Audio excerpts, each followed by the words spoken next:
Okay, so we're going to move now into the final session of the day. I'm going to take my place here because we're going to be joined on stage to talk quite on the nose about the future of governance, and that is young people in governance. So we're going to discuss with two people from SIMSPA and one from Basketball England around the work that they're doing to engage the voice of youth in decision-making and strategy setting. So, guys, if you want to join me on stage.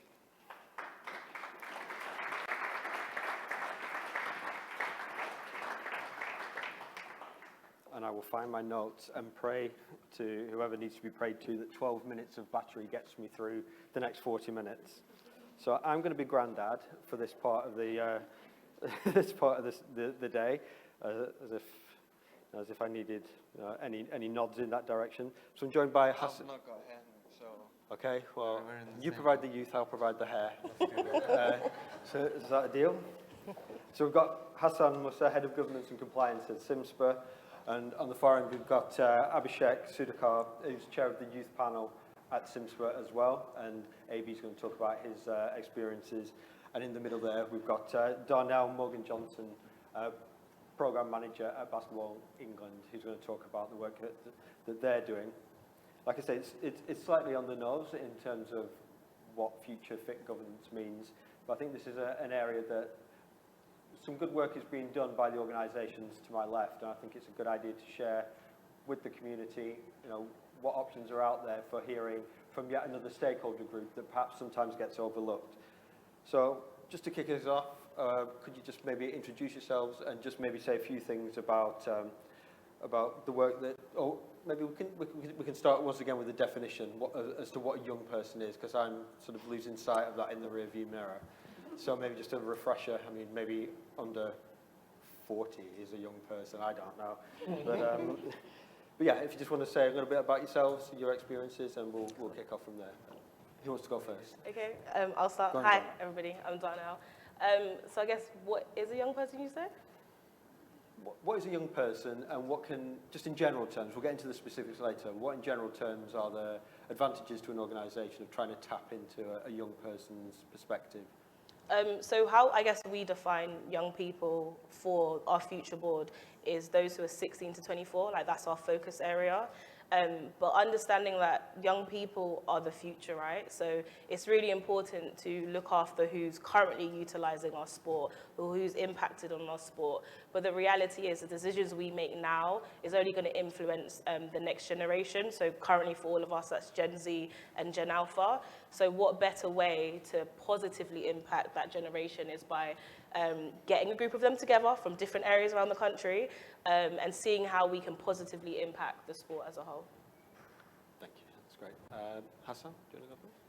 I'm Hassan, Head of Governance and Compliance at SIMSPA. What I like to do is call myself SIMSPA's very own boogie monster, because we have complaints that also fall in line with the department, as well as compliance, governance, and risk.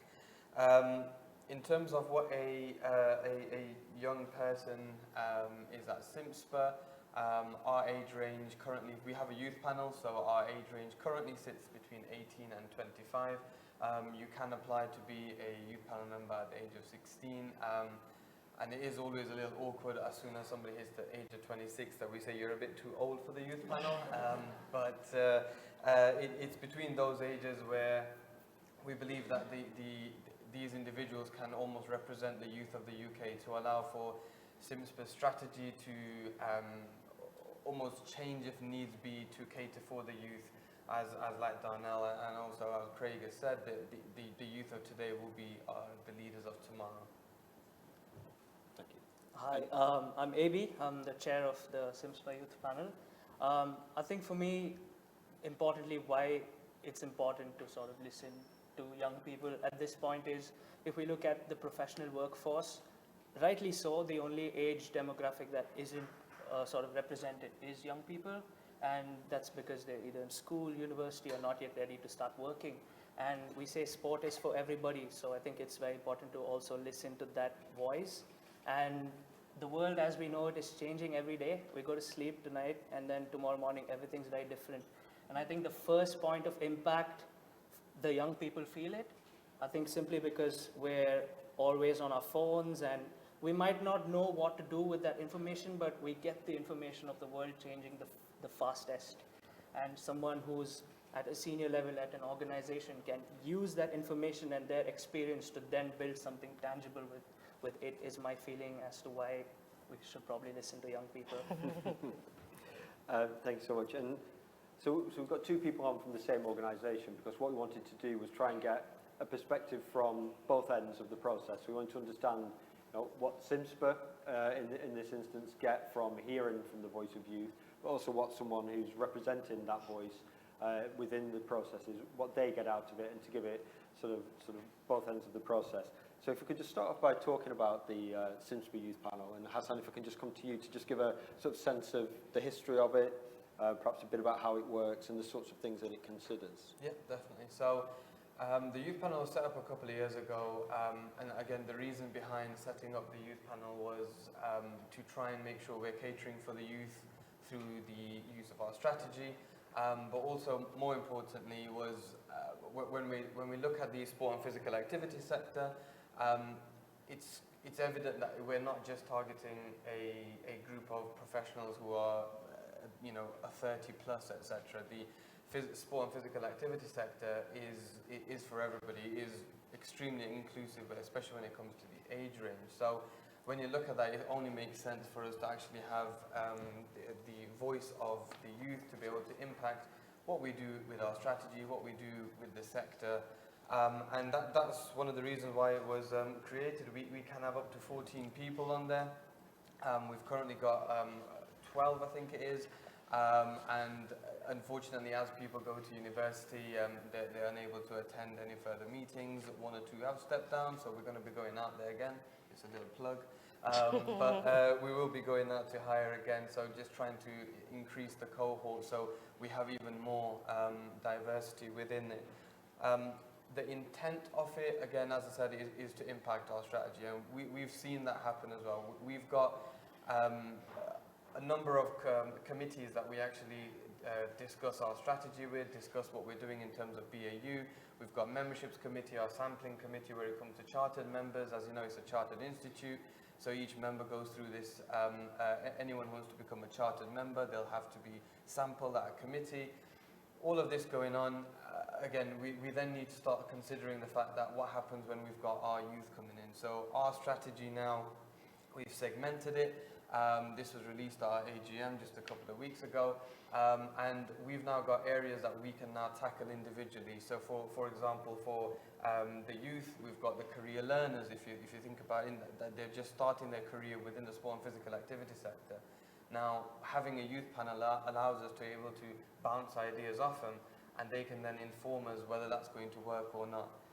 And in our last panel that we had 2 to 3 weeks ago with AB and the cohort, we weren't even intending to do that. It was supposed to be a development session, and as we started to discuss things, ideas started coming out of them, and it just really enforced the idea of having the youth panel is extremely, extremely important for us at SIMSPA. What we have done, they meet 5 times a year, and as I said to AB and the group, they've got the biggest part of my budget. No other committee has this big budget, because we recognise that, again, the youth panel are being the youth, they'd rather be involved in face-to-face meetings. They'd rather have a bigger development day as opposed to a committee who are unable to actually do that. So what we've done is we've allocated a larger budget for that very reason, because we believe that bringing the youth into the office, having a good session with them, and having these development days not only allows us to get the best out of the youth panel and gain an understanding of the youth of today, but more importantly, we can actually give back to the youth as through the youth panel. So we're trying to give back as much as we're getting from them. And do you think you're able to give any sort of concrete examples of something that was taken to the youth panel, or perhaps originated with the youth panel, that then came back to the board or to the management team, and sort of talk about the impact? Absolutely. So for those of you that were here last year, you would have remembered Spencer on stage, who's our Chief Strategy Officer. He often refers to himself as the overlord of strategy. And he came into a youth panel meeting and presented his strategy once to them. And it was an area within the strategy that the youth panel actually picked up and said, how about you look at almost like user case stories? And that's what he then picked up and said, it's something that I've missed, and he's then taken that forward to move on to the point now where we have personas that we can actually look at in terms of targeting. I can see someone nodding there, so I'm guessing they've met Spencer before. But you know, in terms of that, it's a huge thing there that Spencer's been able to present the strategy to the youth panel, and they've been able to not only just listen, but have the ability to then provide feedback, and then seen SIMSPA take that and bring it into fruition. That was then taken to board, it was approved, and now we've got a new strategy that actually has a huge impact from our youth panel. That's great. And just as we were speaking, there was a poll running on the app. We'd simply ask, does your organisation have a formalised mechanism for receiving input from young people on decision making and strategy setting? And 60% of organisations, or 60% of respondents to this poll, say that they don't. So hopefully we can sort of provide a couple of ideas today as to how maybe we can change those numbers a little bit. AB, if we could just come to you now, and maybe if you could give us a sense of perhaps why, firstly, and I think you touched on it already, but perhaps why you joined the youth panel, and then maybe talk about how you found the experience personally and in terms of your sort of advocacy of young people in decision-making processes. Yeah, so firstly, in terms of why I think I looked at SIMSPA, I went to Loughborough, and SIMSPA is based out of there, so I've been following them for a bit. And then I thought it was a great opportunity to sort of meet like-minded people who want, like-minded young people who want to make an impact in sport and physical activity. And also the other thing was it helps get me and get us into a room with people who've been in sport for a really long time. And if I wasn't part of this youth panel, I wouldn't be here on stage today. So I think there is a lot that I knew that I could gain from it. And there's a lot that I'm gaining that I didn't know when I first joined the youth panel. So I think it's a gift that keeps on giving. Yeah. Do you have any examples maybe of those things? We've got a fountain of youth that's used. Yeah? Yeah. Right. And you're based in Loughborough, yeah? Yeah. I can be there how quickly? It's not working. You've used it up. You've worn it out. Sorry. I think, for example, on the development days that Hassan was telling us, we had a direct conversation with Tara, the CEO of SIMSPA. Yep. We also had conversations and almost sort of a direct line with the senior management team, with the senior leadership team. And I think it worked both ways in terms of, yes, they wanted our input and they wanted our insight, but also just being in a room with people who've been there, done that, sort of taught me and taught us so much, even in terms of how you think about things and how you carry yourself. I think there is so much to learn from it. I think that's an important point that you touch on, and perhaps we can maybe just unpick it a little bit further, because almost by definition, young people probably haven't held governance positions before. So I'd be interested to hear what support SIMSPA have in place to help the youth panel members. Yeah, so we've just started, we've got quite a few new people within our youth panel. So one of the things that we've now pushed out is part of their development is also what areas of the business they'd like to learn more about. So for example, if AB was more inclined towards governance, right? You will be, right? I should say so then yes. he'd be able to get in touch with me, so I'd be his point of contact. But you know, likewise, if it was memberships, he wants to understand more what we do for our members. We've got a point of contact within the membership team. So we want to be able to give them the opportunity to engage with our teams and learn more. But at the same time, there's also more development. So Joe, who's our head of people and culture, who's also heading up the youth panel from a SIMSPA perspective, she's then going to be providing even more development opportunities, but we want to try and cater them. So we want to do almost a skills matrix with our youth panel to figure out the areas that they'd like to actually increase knowledge on, but also the areas that they feel that they are stronger on. So we can position them in the stronger areas, but also assist them in terms of development and feedback for other areas. So it's a growing process, and I think it's something. It definitely feels rewarding. You know, with this particular group, it's our first one, and what we got back from it and the feedback we got was amazing. And they've now got access to a wealth of contacts. And again, for those of you that know Tara, You know, she's got a little black book, and she's offered to open that for the youth panel, which again it's an amazing opportunity for them as well.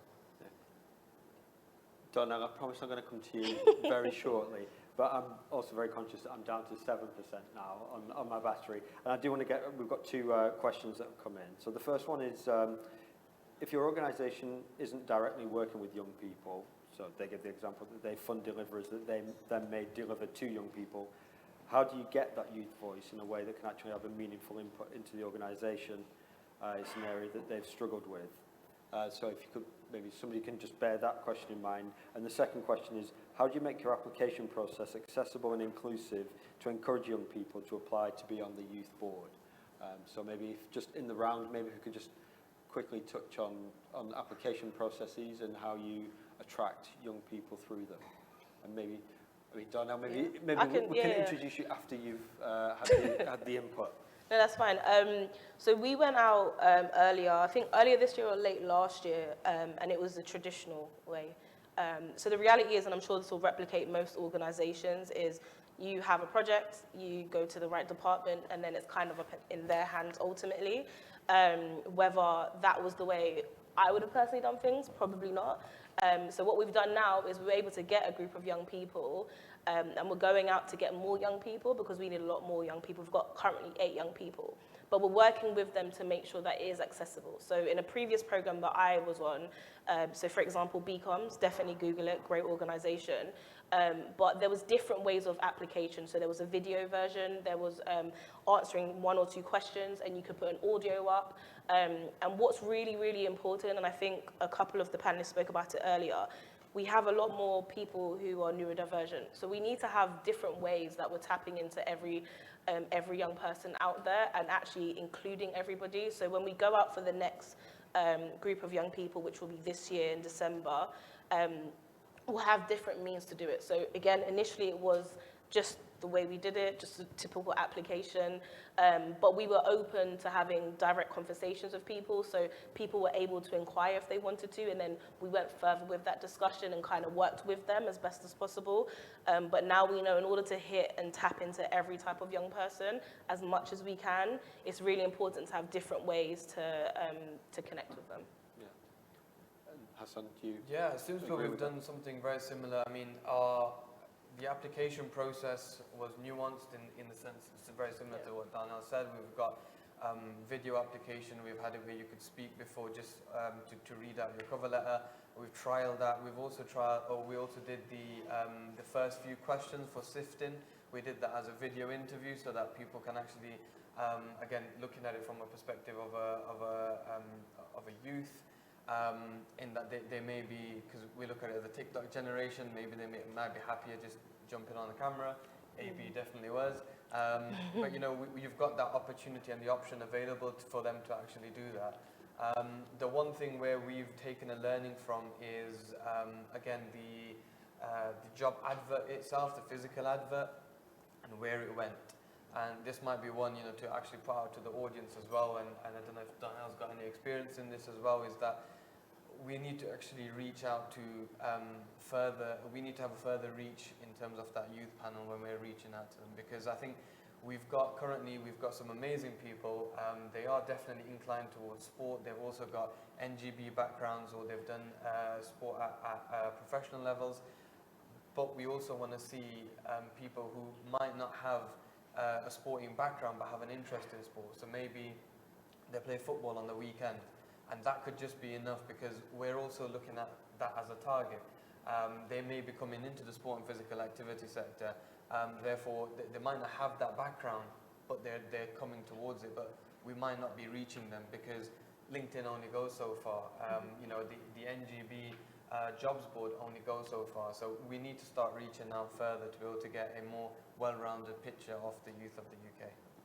Yeah, I was going to say, I definitely agree. So what we're doing now to get that next batch of young people is we're creating an advert, but off the back of conversations with our young people.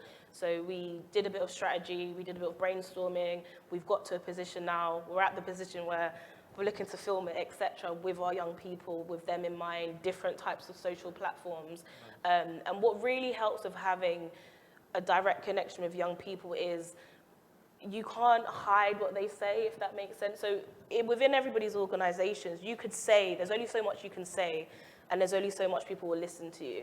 But when young people, the people that we're meant to be looking after or creating spaces for, if they are saying the same things, you can't really run away from it. So this is why this way and this route of having that, that form of TikTok, for example, we'll have that as one of the platforms to connect to young people. We could have said that initially, but that's not the traditional way of how things have been done. So now having a youth voice saying, but this is where we actually consume any type of content, now we can actually tap into that area. So like you, it's really important to embed that with what we currently do.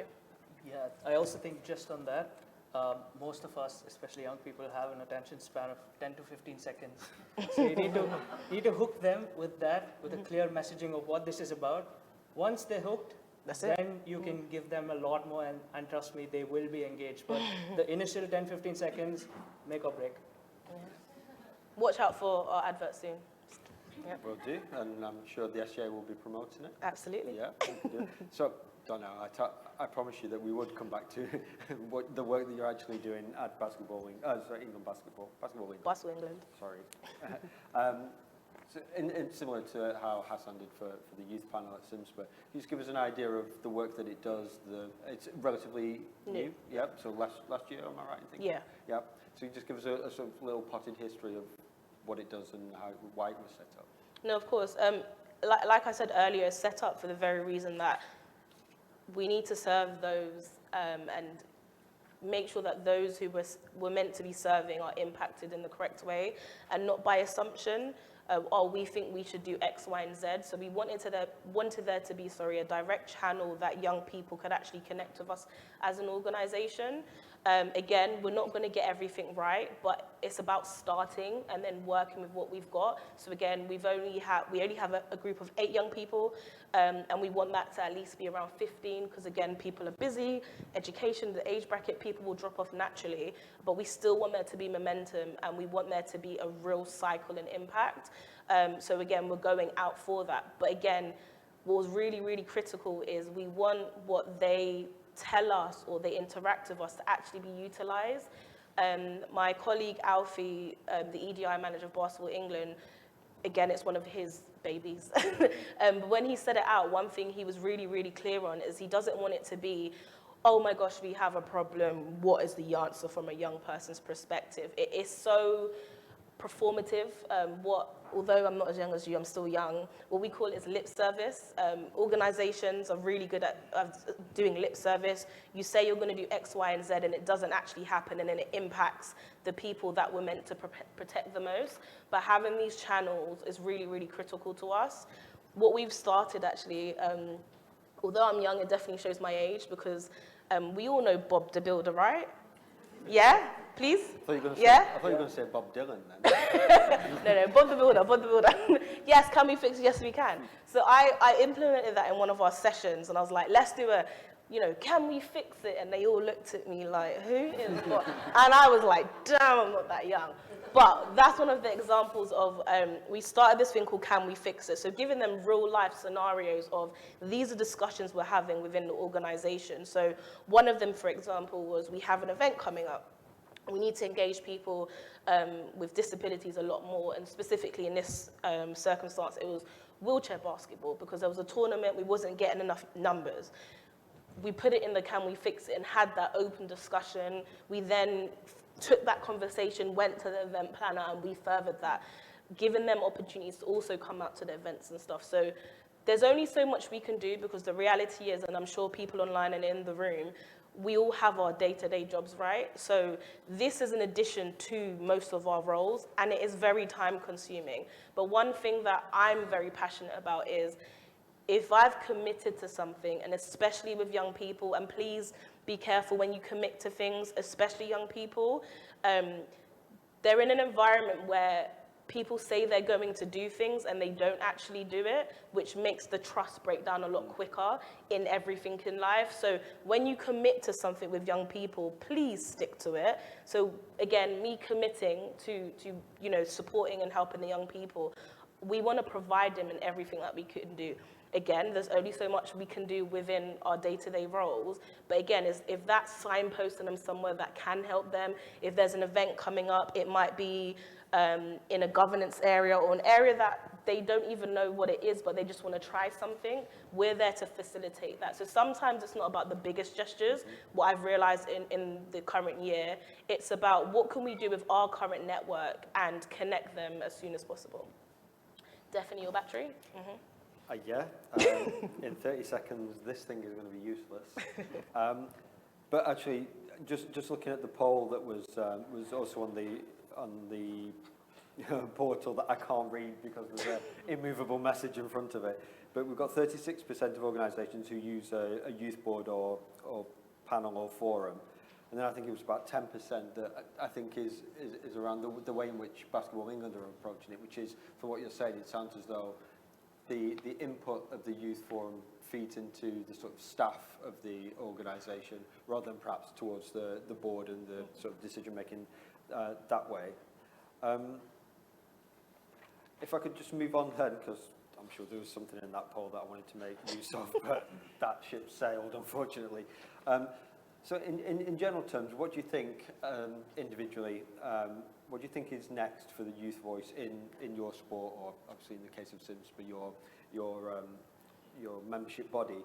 What's next for the youth voice in that area in which you work and the sector more generally? Yeah, so the youth panel they've now starting to get invited within other membership committee or other committees within SIMSPA's governance structure.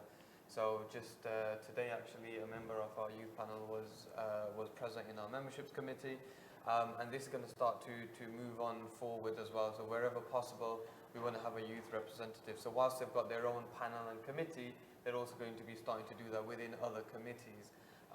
It's also important to note that we actually have representative of the youth panel at our board as well. So at board level, we actually have a member of the youth panel there.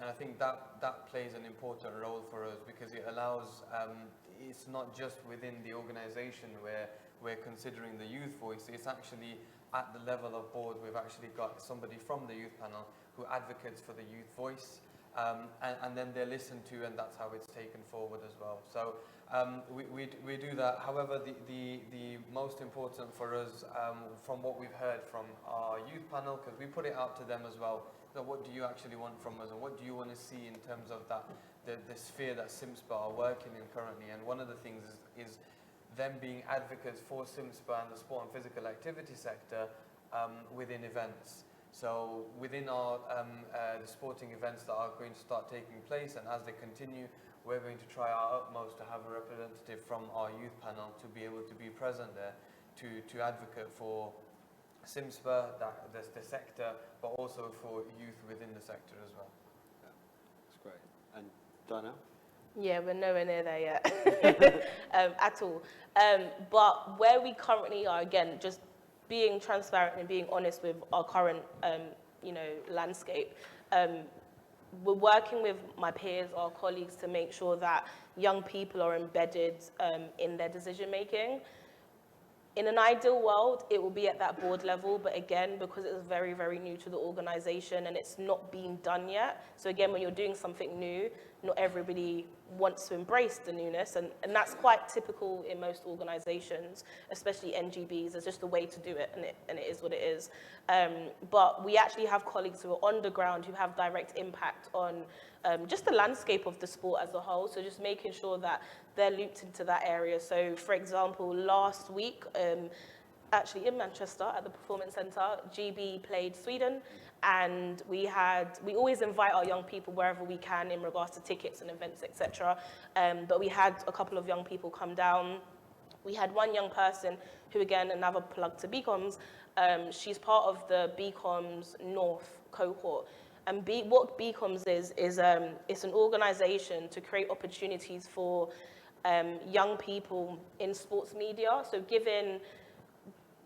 varying different backgrounds. So obviously there's a gap in diverse communities in sports media, so bridging that gap, so giving them opportunities. So one of our young people, she's at that space where she wants to learn a bit more about media, so I supported her with that. So I was able to get her access to some of our players. One of the biggest things we can do, again, is building her own network and all of our young people's network, connecting them with colleagues and, you know, people that they may know. But the biggest point is about supporting them in whatever they want to do, whatever they want to try. So again, for this young lady, she was so nervous, and I knew that if I just said, here, you have all access, kind of do you, she wouldn't have felt comfortable to do so. So I was her camera lady, and I was her prompter. I was there just to give her words of encouragement so that she felt comfortable and kind of empowered to do the role that she had to in that day. And actually, she had an opportunity earlier in the year with Youth Sport Trust when they had an amazing weekend for young people. She was so great, and she sat on stage to talk about her experiences in sport as a South Asian woman. And again, she was nervous, but the fact that there was people from Basketball England sitting in that room, it allowed her to feel comfortable and have a familiar face in the room. So again, we're not there in regards to direct links with the board and having someone seated in the board, but where we are is that just day-to-day impact of how can we have people who are making on-the-ground decisions, or how can we physically support our young people. That's currently where we're at, and that's where I think a lot of organizations should look to. It doesn't have to be the biggest gestures. It's literally just showing up for young people, because again, from a London hat, young people aren't, life isn't spoken into young people. Everything's quite negative. If earlier we're speaking about sustainability, like the world isn't looking too great for a young person. That's just the reality, right? So everything's quite negative. They get it instantly, like you said, on your phone. It's very, very negative. So we actually have the power in our positions, whether it's smaller, quote unquote, or bigger, to impact them positively and speak life into them so that they feel empowered to do whatever they want to do. Thanks. And AB? Yeah, I think for us, I speak on behalf of the youth panel. I think when we say that, for us, yes, we are part of this setup. Yes, we do gain from it. We give our inputs. But what's next is, where is that impact? We want to see tangible impact. We've given you some suggestions. We've learned from you. The process is done. It's ongoing. But what have you gone and done with that? And what's changed in the sector based on that? And SIMSPA has been, I think, quite forthcoming with the fact that they said they will keep sharing with us as and when change happens. And I think that will also help sort of change one very important perspective, that it keeps getting thrown around in passing that young people are confused. But I think young people now more than ever know exactly what we want. Yeah. And the fact that if we know what we want and we put it out there and we see tangible impact, it reiterates to us that we're on the right track, but it also reiterates to organizations that, yes, you need to listen to young people a lot more, simply because it's a breath of fresh air, it's new perspective, and we're not advocating sport only for the betterment of young people. Young people are advocating betterment of sport for everybody. I think that's where what's next is. Okay, well that's a bunch of outstanding messages there. We're going to open it up to some questions now, so if you do have any questions, please put your hands up and we'll get the mic to you. Just before my tablet did go belly up, I did spot 2 questions that had come in on the portal, so I'll pass those over to the panel. The first one is, and you may or may not know this, but is there, or perhaps this is something that needs to be done, a step-by-step guide to the process by which you put together, establish, recruit to a youth panel or a youth forum? From our perspective, I haven't seen a step-by-step guide. However, I had an added benefit of the greatest minds working before me who were able to actually do that. One of them is sitting right there, Jess, who amazingly helped with setting up the youth panel in its early days. But for those that don't have a youth panel or are considering it, by all means, please reach out to SIMSPA, reach out to myself, whatever assistance we can do to provide and whatever we can do to help, more than willing to do so, even if it is just to understand how it works and what we're doing on every quarterly basis with the team. One of the things that and I had this misconception when I initially started at SimSpa and saw the youth panel, was that this is going to be a bit of a nightmare. You know, going in, we've got the youth, and you don't, when you hear the word youth, you think, I don't know why, I just thought toddlers are going to be running around in this meeting, but that's just not the case, right? You've got one in front of you here, and he's not a toddler by any means. So when we started to, from the point of interview right up until we got them into the actual meetings and we're listening to them, the things they say are profound. Yeah. And you know, again, Jess over there will agree with me. There was one individual who we interviewed, and he had achieved more in 17 years of life than I had at 30, and I was just like, you know, it's amazing to hear from the youth who are like that. So please don't be worried about inviting the youth to actually give you some understanding of your business and what the public needs, because they're not as bad as you kind of think they are. You know, you're inviting people to talk about the strategy, and they come knowingly to that as well. So they're giving you information that you definitely need. If I could quickly jump Yeah, in on please that do. one small example. Believe me, my friend meant well when he said this. He said, you're only 25 and somebody in the organization has been in sport for longer than you've been alive. So what are you going to tell them? And that sort of got me thinking. It could work both ways, in the sense that the organization could think, yeah, what will this person tell me that I don't know? But also could be a point of confidence for the young person that, what can I tell them? But then I think it's important to remember that the organization felt the need for a youth panel for a reason, and we're in that room for a reason. So from a young person's perspective, I would say just get in there, hit the ground running, own it. And I think it's both parties have to meet in the middle. You can't overservice being too nice to a young person, but you also can't overservice on the other end where the organization isn't receptive, but you want to keep giving. So I think we know what we want. I think it's about just finding the middle ground. Yeah, probably don't play Bob the Builder songs. No, I didn't. Don't worry. Hey, I'm still in my 20s. I'm good. Okay, children.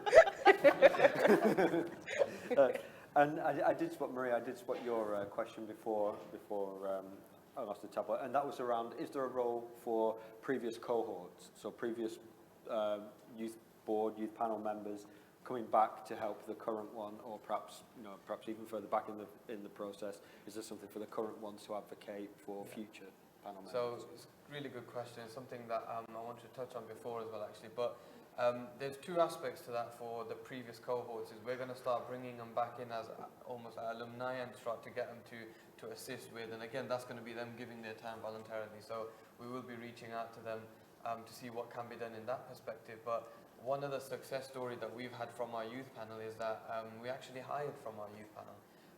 So one of the earliest individuals from our youth panel was absolutely amazing at what she did.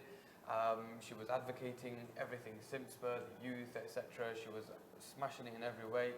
And there was a job opportunity within SimSpa, and we interviewed, and we had absolute confidence she'd do the job, and she absolutely did amazing at her role, as well as she was part of our QA team.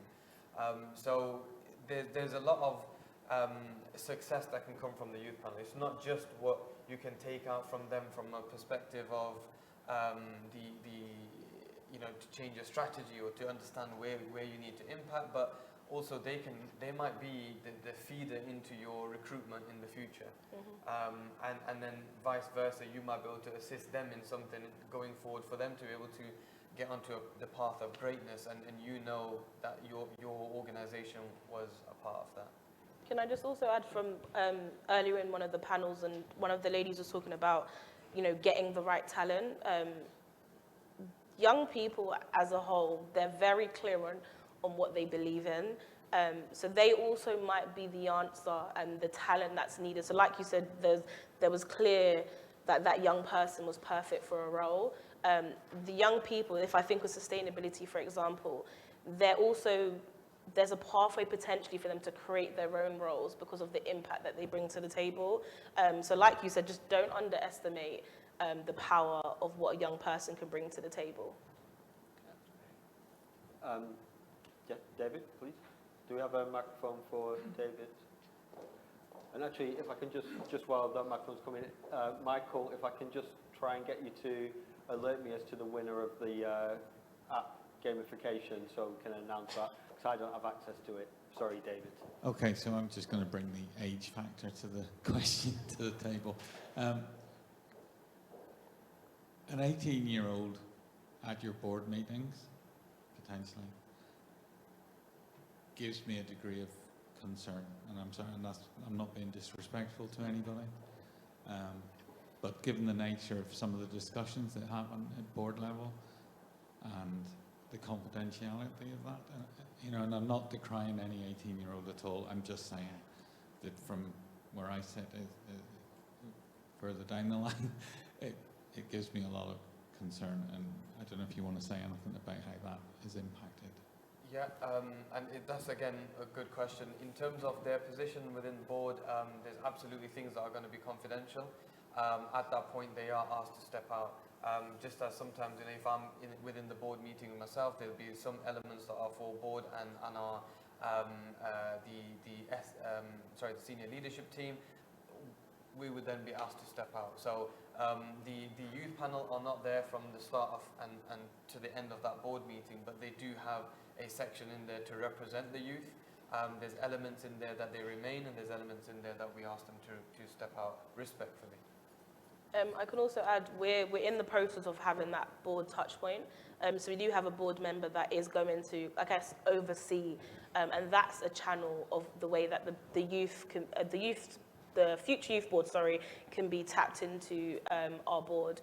And also, I'm the vice chair of Lambeth Sports Board, and I'm the youngest person. There's always an area for younger people, because the reality is that the older generation are making decisions what impacts the younger generation. So I think it's really, really important that there's a space for everybody. I'm such an advocate of making sure that young people are heard, but so are the older generation, because it actually impacts every single person. I'm not looking at you. I'm talking about everybody. You kind of were looking at me. But I mean of everybody. So, and I think your honesty is the reality in many situations and organizations. But don't be scared of that potential change. Embrace it and work with the young people to create a space that's comfortable for the people currently making the decisions, and then the future decision makers as well. Yeah, no, I fully embrace what you're saying. I definitely agree with it. I just think it's how you do that interface between board and youth panel or whatever you want to call it. Do you have any other questions? Rob, I can see just in the middle there.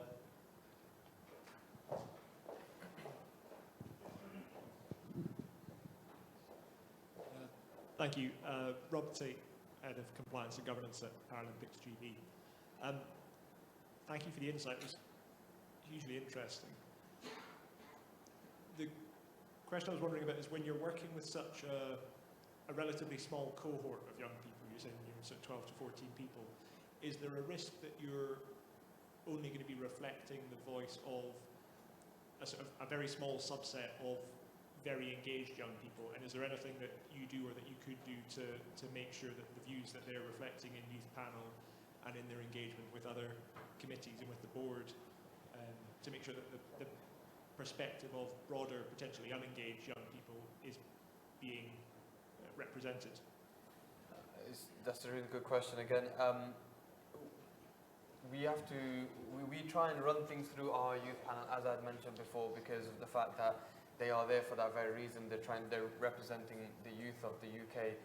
It's a huge burden to bear on their shoulders. But what we do actually have is an amazing insights team, which are gathering in data constantly from all age ranges. What we're able to do with that insight is then position it towards our youth panel, towards our other committees, and internally as well. So we're not just taking, sorry AB, we're not just taking his opinion, but it holds, you know, a huge value to us, because he's advocating for the youth. However, it's backed up with data and insight, which is, you know, we've got a huge data pack. It's available on our website. You can have a look. But there's a lot of information on there that's from all age ranges, all diverse communities as well. So we've managed to get a lot of data together. That's what's leading all the decisions we're making. However, we're then being able to push it past and through the likes of our youth panel to make sure that we're on the right track. Oh, no, you go. I was going to say, what we do is we rely heavily on our partners. So I think got announced today or yesterday, Access Sport is one of our partners. And when we go out to the new cohort, it's making sure that we're tapping into their networks as well. Because again, we did well in the sense that they're not all from like London or Manchester. They're actually quite scattered, but they're not scattered enough, but there's also not a lot of our young people at the moment, hence why we're going out for the first cohort.